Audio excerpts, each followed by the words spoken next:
കാലാകാലങ്ങളായി കേരളത്തിൽ നടക്കുന്ന തെരഞ്ഞെടുപ്പുകളിൽ ജാതിമത സമുദായങ്ങളുടെ സ്വാധീനം അനുഭവപ്പെടാറുണ്ടായിരുന്നു എങ്കിലും അത് പ്രത്യക്ഷത്തിൽ കാണാൻ സാധിക്കില്ലായിരുന്നു. പൊതിഞ്ഞു പിടിച്ചുള്ള സമുദായ സമവാക്യങ്ങളായിരുന്നു കേരള രാഷ്ട്രീയത്തിലെ തെരഞ്ഞെടുപ്പുകളിൽ മത്സരിക്കുന്ന രാഷ്ട്രീയ പാർട്ടികൾ അവലംബിച്ചിരുന്നത്. എന്നാൽ ഇപ്പോൾ കേന്ദ്രം ഭരിക്കുന്ന BJP കേരളത്തിൽ സ്വാധീനമുറപ്പിച്ചതിനെ തുടർന്ന് ആ ഒരു ജാതിമത സാമുദായിക ഘടകങ്ങൾ കേരള രാഷ്ട്രീയത്തിൽ പ്രത്യക്ഷപ്പെട്ടു തുടങ്ങി. ജാതിയുടെയും മതത്തിൻ്റെയും പേര് പറഞ്ഞുള്ള യാതൊരുവിധ പ്രവർത്തനങ്ങൾക്കും കേരള ജനത വഴങ്ങില്ല എന്ന് കണ്ട് മാളത്തിൽ ഒളിച്ചിരുന്ന പല മതങ്ങളിലെ പല വർഗീയ സ്വാധീനമുള്ള സംഘടനകളും BJP രംഗത്തെത്തിയതിന് പിന്നാലെ ആ പേര് പറഞ്ഞു കേരള സമൂഹത്തിൽ വ്യാപിക്കുകയായിരുന്നു. എന്തായാലും 2025 നടക്കുന്ന തദ്ദേശ സ്വയംഭരണ തെരഞ്ഞെടുപ്പിലും അതുപോലെ 2026 നടക്കുന്ന നിയമസഭാ തെരഞ്ഞെടുപ്പിലും വലിയ രീതിയിലുള്ള ജാതിമത സാമുദായിക സ്വാധീനം ദൃശ്യമാകുമെന്നുള്ള കാര്യം ഉറപ്പാണ്. അതിൻ്റെ ഭാഗമായി തന്നെ തദ്ദേശ സ്വയംഭരണ തെരഞ്ഞെടുപ്പിൽ വാർഡുകളിൽ ഉൾപ്പെടെ ഈ പറയുന്ന ജാതിമത സമവാക്യങ്ങൾ നോക്കി സ്ഥാനാർത്ഥികളെ നിർത്തുന്നതും പതിവായി തുടങ്ങിയിരിക്കുന്നു.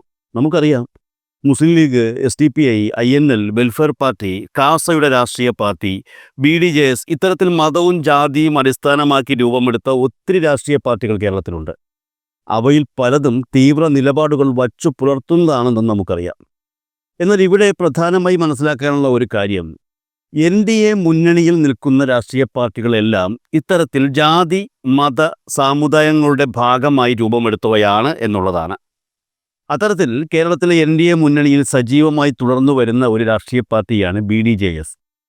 ഭാരത് ധർമ്മജന സേന എന്ന ഈ പാർട്ടിക്ക് രൂപം കൊടുത്തത് SNDP യോഗം ജനറൽ സെക്രട്ടറി വെള്ളാപ്പള്ളി നടേശനാണ്. പാർട്ടിയുടെ നിലവിലെ സംസ്ഥാന അധ്യക്ഷൻ അദ്ദേഹത്തിൻ്റെ മകൻ തുഷാർ വെള്ളാപ്പള്ളിയും. എന്നാൽ കഴിഞ്ഞ കുറച്ചു കാലങ്ങളായി വിചിത്രങ്ങളായ ചില സംഗതികളാണ് ആ പാർട്ടിക്കുള്ളിൽ സംഭവിച്ചുകൊണ്ടിരിക്കുന്നത്. പാർട്ടി രൂപീകരിച്ച വെള്ളാപ്പള്ളി നടേശൻ ഇപ്പോൾ ആ പാർട്ടിയുമായി യാതൊരു ബന്ധവുമില്ലാത്ത അവസ്ഥയിലാണ്. മകന് ഒരു രാഷ്ട്രീയ പാർട്ടി രൂപീകരിച്ചു കൊടുത്ത ശേഷം ഇടതുപക്ഷവുമായി അടുത്തുകൊണ്ടിരിക്കുന്ന വെള്ളാപ്പള്ളി നടേശനെയാണ് നമുക്ക് കാണാൻ സാധിക്കുന്നത്. സ്വാഭാവികമായും വെള്ളാപ്പള്ളി നടേശൻ SNDP യോഗം ജനറൽ സെക്രട്ടറിയാണ്. കേരളത്തിലെ ശക്തമായ ഒരു വോട്ടിംഗ് സമൂഹമാണ് SNDP യോഗത്തിലെ അംഗങ്ങൾ. അതുകൊണ്ട് തന്നെയാണ് വെള്ളാപ്പള്ളി നടേശൻ പറയുന്ന ഒരു കാര്യങ്ങൾക്കും മറ്റു രാഷ്ട്രീയ പാർട്ടിയിലെ നേതാക്കൾ മറുത്തൊന്നും പറയാതെ നിശബ്ദത പാലിക്കുന്നത്. കാലങ്ങളായുള്ള കണക്കുകൾ എടുത്തു നോക്കിയാൽ ഇടതുപക്ഷ ജനാധിപത്യ മുന്നണിയുടെ വോട്ട് ബാങ്കാണ് ഈഴവ സമുദായം. ഈഴവ സമുദായം ഉൾക്കൊള്ളുന്ന സംഘടനയാണ് SNDP യോഗം എന്നുള്ളതിനാൽ വെള്ളാപ്പള്ളി നടേശനോട് പ്രത്യേകിച്ച് താൽപ്പര്യക്കുറവ് CPM കാണിച്ചിട്ടില്ല. അതേസമയം അന്തരിച്ച CPM നേതാവ് VS അച്യുതാനന്ദൻ ഇക്കാര്യത്തിലും വ്യത്യസ്തനായിരുന്നു. വെള്ളാപ്പള്ളി പറയുന്ന കാര്യങ്ങൾക്ക് മറുപടി പറഞ്ഞും അടിക്കേണ്ട സ്ഥലങ്ങളിൽ വച്ച് തിരിച്ചടിച്ചുമൊക്കെ തന്നെയാണ് അച്യുതാനന്ദൻ പാർട്ടിക്കുള്ളിൽ നിലനിന്നത്. എന്നാൽ മറ്റു നേതാക്കളാരും വെള്ളാപ്പള്ളി നടേശനെ വലിയ രീതിയിൽ വാക്കുകൾ കൊണ്ടോ മറ്റോ ആക്രമിച്ചതായി ശ്രദ്ധയിൽപ്പെട്ടിട്ടുമില്ല. ഞാൻ പറഞ്ഞു വന്നത്, രൂപീകരിച്ച കാലം മുതൽ BJP നേതൃത്വം കൊടുക്കുന്ന NDA മുന്നണിയിൽ തുടരുന്ന BDJS എന്ന രാഷ്ട്രീയ പാർട്ടി LDF മുന്നണിയുടെ ഭാഗമാകാൻ പോകുന്നു എന്ന ചില പ്രധാനപ്പെട്ട സൂചനകൾ ഇപ്പോൾ ലഭിച്ചിട്ടുണ്ട് എന്നുള്ളതാണ്. അതായത് വരുന്ന നിയമസഭാ തെരഞ്ഞെടുപ്പിന് മുൻപ് തന്നെ കേരളത്തിൽ വളരെ നിർണായകമായ ഒരു രാഷ്ട്രീയ മാറ്റം സംഭവിക്കാൻ പോകുന്നു. BDJS ഇടതു മുന്നണിയുടെ ഭാഗമാകാനുള്ള നടപടിക്രമങ്ങൾ ഇപ്പോൾ മുതൽ ആരംഭിച്ചു കഴിഞ്ഞു. ഇക്കഴിഞ്ഞ ദിവസം പുറത്തു വന്ന ഒരു വാർത്ത ഞാനൊന്ന് വായിക്കാം. ഞാനിപ്പോൾ പറഞ്ഞ വിഷയവുമായി ബന്ധപ്പെട്ട ഒരു വാർത്തയാണത്. അതായത് ആ വാർത്തയിൽ പറയുന്നത് തിരുവനന്തപുരത്ത് NDA മുന്നണിയിൽ ഭിന്നത എന്നാണ്. ആ ഭിന്നതയുടെ ഭാഗമായി തദ്ദേശ തെരഞ്ഞെടുപ്പിൽ ഒറ്റയ്ക്ക് മത്സരിക്കാൻ തീരുമാനിച്ചിരിക്കുകയാണ് BDJS എന്നും ആ വാർത്തയിൽ ചൂണ്ടിക്കാട്ടുന്നുണ്ട്. ഉടൻ തന്നെ തിരുവനന്തപുരം കോർപ്പറേഷനിൽ 20 സീറ്റുകളിൽ സ്ഥാനാർത്ഥികളെ നിർത്തുമെന്നാണ് BDJS പ്രഖ്യാപിച്ചിരിക്കുന്നത്. തിരുവനന്തപുരം കോർപ്പറേഷനിലെ BJP സ്ഥാനാർത്ഥി പ്രഖ്യാപനത്തിന് പിന്നാലെയാണ് ഈ തീരുമാനമെന്നും ആ വാർത്തയിൽ വ്യക്തമാക്കുന്നുണ്ട്. എന്തുകൊണ്ടാണ് BJPയും BDJSും തമ്മിൽ തിരുവനന്തപുരം കോർപ്പറേഷനിൽ ഈ പ്രശ്നമുണ്ടായത് എന്നുള്ളത് കൂടി അറിയണമല്ലോ. തിരുവനന്തപുരം കോർപ്പറേഷനിലെ BJP സ്ഥാനാർത്ഥി പ്രഖ്യാപനത്തിന് പിന്നാലെയാണ് തീരുമാനം. BJP മുന്നണി മര്യാദ പാലിച്ചില്ലെന്നാണ് BDJS പറയുന്നത്. BDJS ആവശ്യപ്പെട്ട ചില സീറ്റുകളിൽ അവരുടെ ആവശ്യം പരിഗണിക്കാതെ BJP സ്ഥാനാർത്ഥികളെ പ്രഖ്യാപിച്ചതാണ് BDJSനെ ചൊടിപ്പിച്ചിരിക്കുന്നത് എന്നാണ് BDJSന്റെ ഭാഗത്തു നിന്നുള്ള വിശദീകരണം.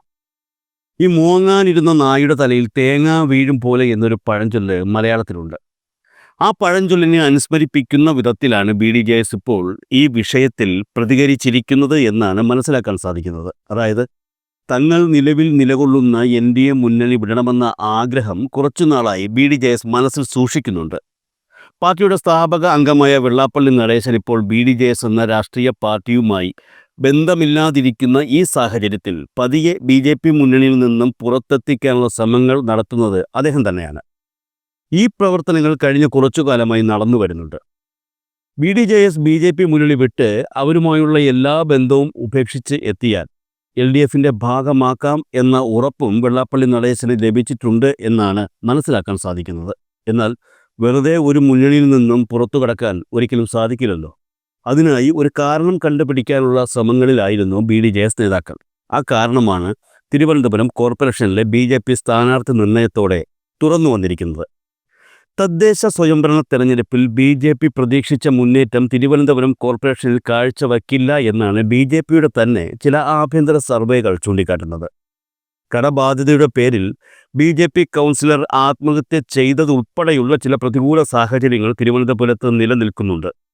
വരുന്ന തദ്ദേശ തെരഞ്ഞെടുപ്പിന് ശേഷം നടക്കുന്ന നിയമസഭാ തെരഞ്ഞെടുപ്പിന് മുൻപ് LDF മുന്നണി പ്രവേശനം ആണ് BDJS ലക്ഷ്യമിടുന്നത് എന്നാണ് ആ പാർട്ടിയുമായി ബന്ധപ്പെട്ടവർ തരുന്ന വിവരം. അതിൻ്റെ ആദ്യ പടി എന്ന നിലയിലാണ് തിരുവനന്തപുരം കോർപ്പറേഷനിലെ BJP സ്ഥാനാർത്ഥി നിർണയത്തിൽ അതൃപ്തി പ്രകടിപ്പിച്ച് BDJS രംഗത്തെത്തിയതും സ്വന്തം സ്ഥാനാർത്ഥികളെ പ്രഖ്യാപിക്കാൻ തീരുമാനിച്ചതും. BJP നിലവിൽ സ്ഥാനാർത്ഥികളെ പ്രഖ്യാപിച്ചത് കൊണ്ട് തന്നെ ഇനി ഇത് സംബന്ധിച്ചുള്ള യാതൊരു ചർച്ചകൾക്കും നിന്നു കൊടുക്കേണ്ട എന്ന തീരുമാനത്തിൽ കൂടിയാണ് BDJS. ഇതെല്ലാം NDA മുന്നണി വിടുന്നതുമായി ബന്ധപ്പെട്ടുള്ള പ്രവർത്തനങ്ങളുടെ ഭാഗമാണെന്ന് വ്യക്തവുമാണ്. അതേസമയം രൂപീകരിച്ച കാലം മുതൽ ഇതുവരെ BJP മുന്നണിയുടെ ഭാഗമായി നിന്ന BDJS മുന്നണി വിടാനുള്ള തീരുമാനമെടുത്തതിനു പിന്നിൽ വെള്ളാപ്പള്ളി നടേശൻ മാത്രമല്ല, മറ്റൊരു കാരണം കൂടിയുണ്ട്. ഇക്കഴിഞ്ഞ നവംബർ 7 ഒരു വാർത്ത പുറത്തു വന്നിരുന്നു. BJPയുടെ തെരഞ്ഞെടുപ്പ് പ്രവർത്തനങ്ങളുമായി ബന്ധപ്പെട്ട ഒരു വാർത്തയായിരുന്നു അത്. വാർത്ത ഇതായിരുന്നു: തദ്ദേശ തെരഞ്ഞെടുപ്പിൽ വിജയിക്കാനുള്ള നീക്കങ്ങളുടെ ഭാഗമായി മതാടിസ്ഥാനത്തിൽ സ്ഥാനാർത്ഥികളെ നിശ്ചയിക്കാൻ BJP ഒരുങ്ങുന്നു. അതായത് ക്രിസ്ത്യൻ വിഭാഗത്തിൽ നിന്നുള്ളവരെ സ്ഥാനാർത്ഥികളാക്കാൻ BJP കീഴ്ഘടകങ്ങൾക്ക് സർക്കുലർ അയച്ചു എന്നാണ് ആ വാർത്തയിൽ പറയുന്നത്. BJP കണ്ണൂർ നോർത്ത് ജില്ലാ പ്രസിഡന്റ് ഇറക്കിയ സർക്കുലർ ആണ് പുറത്തു വന്നത്. അതിൻ്റെ അടിസ്ഥാനത്തിലായിരുന്നു ആ വാർത്ത ഉണ്ടായത്. തദ്ദേശ സ്വയംഭരണ തെരഞ്ഞെടുപ്പിൽ ക്രിസ്ത്യൻ മതാടിസ്ഥാനത്തിൽപ്പെട്ടവരെ സ്ഥാനാർത്ഥികൾ ആക്കേണ്ടതിൻ്റെ ആവശ്യകത BJP സംസ്ഥാന ഘടകം അറിയിച്ചിട്ടുണ്ടെന്നും അതിൻ്റെ ഭാഗമായി സംസ്ഥാന ഘടകം നടത്തിയ സർവേയിൽ ഓരോ പഞ്ചായത്തിലും ക്രിസ്ത്യൻ സ്ഥാനാർത്ഥികളെ പരിഗണിക്കുന്നത് ഉചിതമായിരിക്കും എന്നുമാണ് ആ പുറത്തു വന്ന സർക്കുലറിൽ വ്യക്തമാക്കുന്നത്. അതായത് ക്രിസ്ത്യൻ സ്ഥാനാർത്ഥികൾക്ക് അവരവരുടെ ഇടങ്ങളിൽ മുൻതൂക്കം നൽകണമെന്നാണ് ആ സർക്കുലർ ചൂണ്ടിക്കാട്ടുന്നത്. ആ പഞ്ചായത്തിൽ നൽകേണ്ട സീറ്റുകളുടെ എണ്ണം എന്നിവ വ്യക്തമാക്കുന്നതാണ് സർക്കുലർ. ഈ സർക്കുലറിൽ പറയുന്നത് കണ്ണൂർ മലയോര മേഖലയിലെ 9 പഞ്ചായത്തുകളെക്കുറിച്ചാണ്. യഥാർത്ഥത്തിൽ ഇത് കണ്ണൂർ മാത്രമായി ഇറങ്ങിയ ഒരു സർക്കുലർ ആണെങ്കിലും ഇത്തരത്തിലുള്ള നിരവധി സർക്കുലറുകൾ കേരളത്തിൽ അങ്ങോളം ഇങ്ങോളം ഇറങ്ങിയിട്ടുണ്ടെന്നാണ് മനസ്സിലാക്കാൻ കഴിയുന്നത്.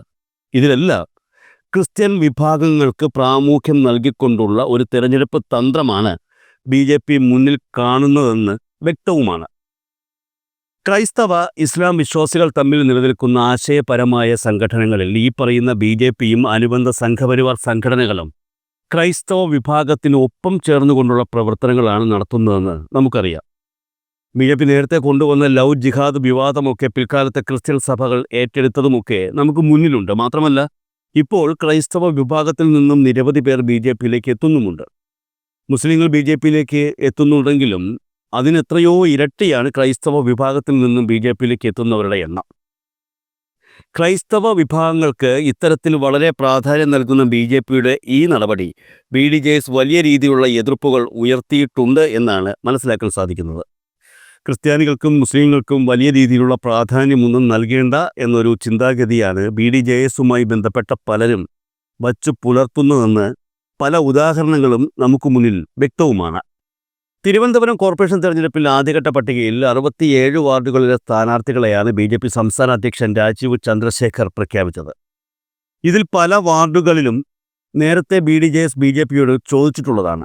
ഇതിൽ ഏറ്റവും രസകരമായ കാര്യം എന്താണെന്ന് ചോദിച്ചാൽ, പല വാർഡുകളും കിട്ടില്ല എന്നറിഞ്ഞുകൊണ്ട് തന്നെയാണ് BDJS BJPയോട് തങ്ങൾക്ക് വേണമെന്ന് ആവശ്യപ്പെട്ടത്. വിൽക്കാത്ത പശുവിന് കൊള്ളാത്ത വില പറയുന്നതൊരു പഴമൊഴി കൂടി ഉണ്ടല്ലോ.